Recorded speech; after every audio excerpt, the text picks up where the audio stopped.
Regional bench की justice Girish Thakur और justice Umesh Verma की पीठ में मामला लगा था।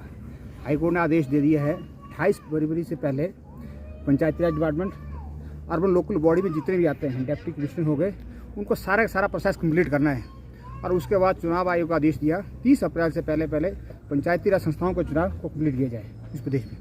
और चुनाव कंडक्ट करेगा पंचायत इलेक्शन कमीशन, प्रदेश इलेक्शन कमीशन। कितना बड़ा ये फैसला आप मानते हैं, क्योंकि पूरे प्रदेश की नज़रें लगी हुई थी इस फैसले की तरफ। पूरा हिमाचल प्रदेश 75 लाख लोग देख रहे थे, हाईकोर्ट की तरफ देख रहे थे। कितना महत्वपूर्ण ये फैसला है?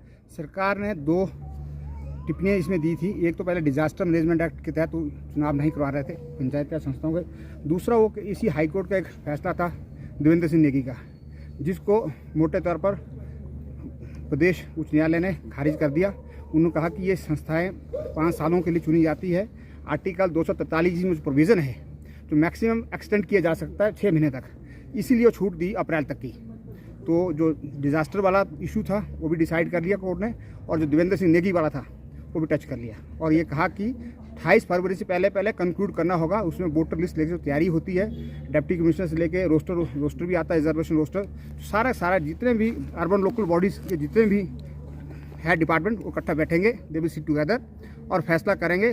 और उसके बाद इलेक्शन कमीशन 30 अप्रैल से पहले चुनाव को कंडक्ट करेगा। ये जो तारीखें हैं, नगर परिषद भी क्या है इस जो इलेक्शन कमीशन ने एक शेड्यूल दिया था कि जो पंचायती राज संस्थाएं हैं जिनका मैक्सिमम टेन्योर 31 जनवरी खत्म होने जा रहा है, जो म्यूनसिपल कमेटीज भी हैं, जो भी इसमें आते हैं, जो उन्होंने अपना एक लिस्ट दी थी, वो सारे कंडक्ट करना होगा। सरकार का क्या तर्क था, क्योंकि सरकार चाह रही थी कि 6 महीने का वक्त मिले, सरकार ने किस तरह के तर्क दिए थे? सरकार का पहला तर्क ये था कि डिजास्टर लगा है, सर आपदा आई थी 2025 में प्रदेश में, तो सड़कों की स्थिति ठीक नहीं है।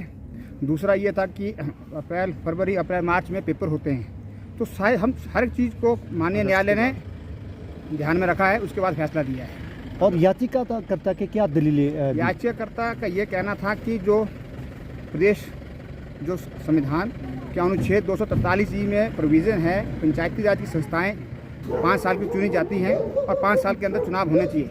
बहुत ज़्यादा रुकावट उसमें 6 महीने के लिए है, बहुत ज़्यादा हो जाए, क्योंकि और उसके बाद बहुत सारे सर्वोच्च न्यायालय और उच्चतम न्यायालय के बहुत सारे ऐसे फैसले हैं कि सारा जो प्रोसेस है उसके 3-4 महीने पहले इनिशिएट करना होता है, उस टेन्योर को कंप्लीट करने से पहले। हम नवंबर-दिसंबर में पिटीशन इसलिए याचिकाकर्ता ने फाइल की क्योंकि जनवरी में मैक्सिमम टेन्योर जो पंचायती राज संस्था का खत्म होने वाला था और इन्होंने अपना जो प्रोसेस है शुरू नहीं किया था। चुनाव आयोग बार चिट्ठी लिख रहा था प्रदेश सरकार को, प्रदेश सरकार उन चिट्ठी पर अमल नहीं कर रही थी। वो कोई न कोई बहानेबाजी लगा रही थी, कभी डिजास्टर कह रही थी, कभी कुछ और कह रही थी।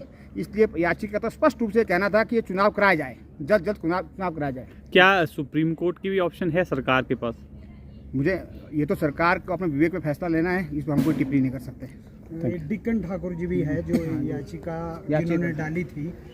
डिक्कन जी, आपकी याचिका पे आज जो है उच्च न्यायालय ने। This show is brought you by Anand Toyota. करना हो पुरानी कार को एक्सचेंज और सेल, या करनी हो नई की डील, रीजन्स ट्रस्टेड आनंद टोयोटा के साथ करो अपनी हैप्पीनेस को सील। लेनी हो नई टोयोटा कार या वांट टू एक्सचेंज और sell your old one, Anand Toyota ही है रीजन्स ट्रस्टेड डेस्टिनेशन। जगह एक, सॉल्यूशंस अनेक। बाय, सेल, एक्सचेंज या upgrade, Anand Toyota, driving trust across the reason.